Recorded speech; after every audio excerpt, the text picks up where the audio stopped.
అందరికి వందనాలు. ఈ దిన వాగ్దానం 1 తెస్సలోనిక 5వ అధ్యాయం 16-17 వచనాలు. ఎల్లప్పుడూ సంతోషంగా ఉండుడి, ఎగతెగక ప్రార్థన చేయుడి, ప్రతి విషయమునందును కృతజ్ఞతాస్తుతులను చెల్లించుడి. ఇలాగు చేయుట యేసుక్రీస్తునందు మీ విషయంలో దేవుని చిత్తం.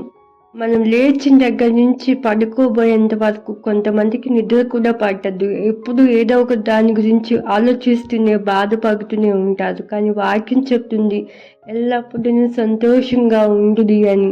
ఎప్పుడు మీ గురించి, మీ వాళ్ళ గురించి, మీ సమస్యల గురించి ఎడడమేనా? దేవుడు చేసిన మేలు ఉపకారాలు జ్ఞాపకం చేసుకుంటూ ఎగటెగక ప్రార్థన చేయండి. ఇదే కదా ఆయన మీ నుంచి కోరుకుంటున్నాడు.